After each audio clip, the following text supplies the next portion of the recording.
आप सब कैसे हो? आई होप आप सब बहुत अच्छे होंगे। तो चलिए आज का हमारा टॉपिक है, थोड़ा मैं पेडागॉजी के बारे में पढ़ेंगे, साइंस पेडागॉजी के बारे में। इसके बारे में थोड़ा हम डिफरेंसेस बताएंगे, इसका मतलब बताएंगे। उससे पहले उसके बाद हम चैप्टर को शुरुआत करेंगे, थ्योरी के साथ पढ़ेंगे एंड पढ़ाएंगे भी आप लोगों को। तो आज चलिए हम खुद का एक्सपीरियंस बताने वाले हैं आप लोगों की, हम कम टाइम में कैसे सब्जेक्ट को मैनेज करते हैं और समय रहता भी है तो उसको हम कैसे कवरेज करते हैं। तो कुछ बच्चों का कंफ्यूजन रहता है कि साइंस पेडागॉजी जैसे दो हिस्सों में आती है। पहला हमारा सीडीपी बाल विकास, दूसरा हमारा विज्ञान शिक्षा शास्त्र। तो हमको ये कैसे मैनेज करना है। कुछ बच्चों का ये रहता है कि जैसे ये अलग अलग टॉपिक होते हैं लेकिन एग्जाम में एक साथ पूछे जाते हैं। तो चलिए हम इसके बारे में थोड़ा डिफरेंसेस बताएंगे, इसका मतलब बताएंगे क्या होता है। तो जैसा कि ये हमारी जो पेडागॉजी साइंस है और सीडीपी है बाल विकास, तो टोटल ये 30 नंबर का था। कितने नंबर का? 30 नंबर का। 15 नंबर का हमारा आएगा बाल विकास सीडीपी और 15 ही नंबर का आएगा हमारा शिक्षा शास्त्र विज्ञान, ठीक, साइंस पेडागॉजी आएगा।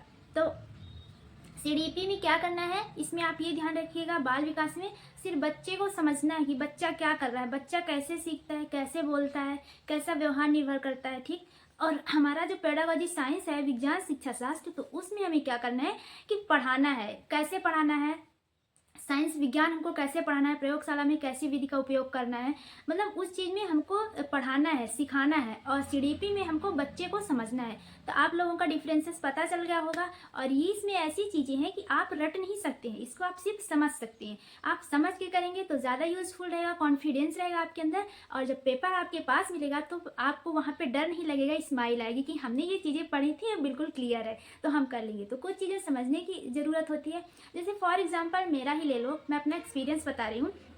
कोई चीज़ होती है जैसे हमको बुक की भाषा में नहीं समझ में आती, ठीक, मैं उसको नहीं समझ पाती, लेकिन जब आप समझने की कोशिश करोगे वैसे वैसे दिमाग आपकी इमेजिन करेगी, एक चार्ट बनता जाएगा। जैसे कि कोई चीज़ ले लो, फॉर एग्जाम्पल कोहल वर्ग, ठीक हो गए, ठीक, मतलब ठीक है ना। तो उनका नाम पढ़े, उनके वैज्ञानिक का नाम। तो अगर हम मुझे अपने भाषा में इनको समझना है तो हम जैसे जैसे समझेंगे दिमाग में एक चार्ट बनती जाएगी, मतलब वो इंसान हो जाएगा, फिर मतलब उसके वैज्ञानिक नाम, उसके द्वारा किया गया, मतलब वो चीज़ अपने से समझिए। मतलब जैसे जैसे दिमाग को आदत बनाओगे वैसे वैसे बनती जाएगी। अगर जैसे आप रट रहे हो ना तो दिमाग सिर्फ आपको यही नोटिफिकेशन देगा, संदेश देगा कि आप रटो रटो, लेकिन नहीं, अगर समझने की कोशिश करोगे तो फिर वही चीज़ आदत बन जाएगी, आप समझने लग जाओगे। तो रहा ये मेरा छोटा सा एक्सपीरियंस, तो आप लोग भी फॉलो करिए, बहुत यूजफुल है।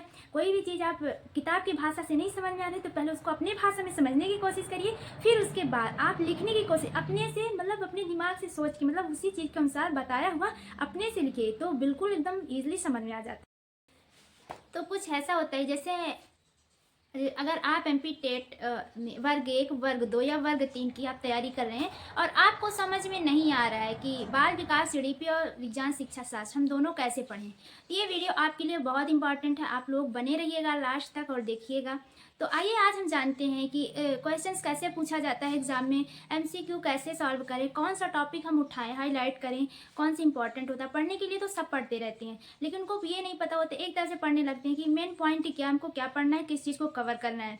तो चलिए आज हम इसके बारे में बताने वाले हैं। जैसा कि पेडागॉजी हमारी दो हिस्सों में आती है, दो हिस्सों में, पहला तो हमारा होगा बाल विकास सीडीपी और दूसरा होगा विज्ञान शिक्षा शास्त्र, ठीक।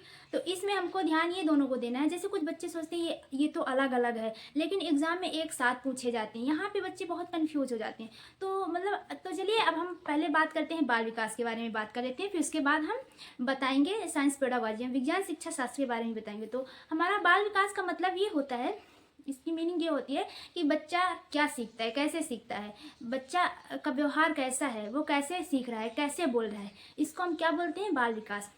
ये थ्योरी आपको रटना नहीं, आप रट के नहीं समझ सकते, इसको समझना पड़ेगा आप तभी।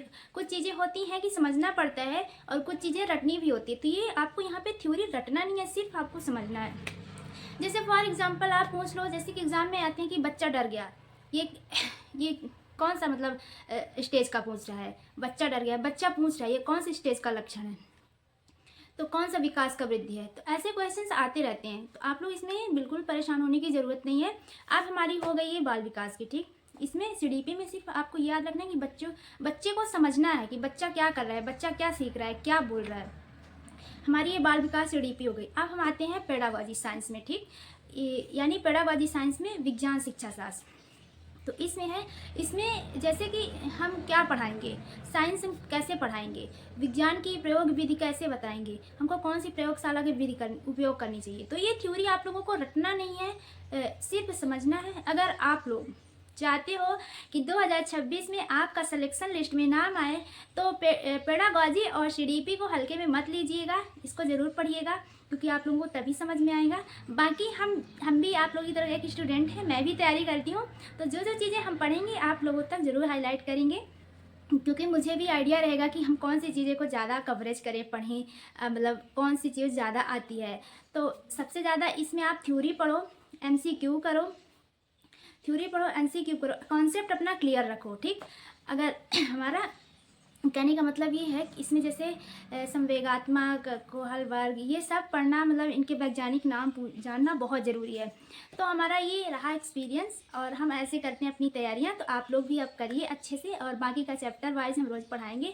अगर हमारी वीडियो आप लोगों को तो अच्छी लगेगी तो लाइक से कमेंट जरूर करिएगा, हमारे चैनल को सब्सक्राइब भी कर लीजिएगा, जब भी हम वीडियो डालेंगे आप लोगों को तो अपडेट ज़रूर पहुँचे। तो चलिए मिलते हैं अगले क्लास में आप लोगों के साथ।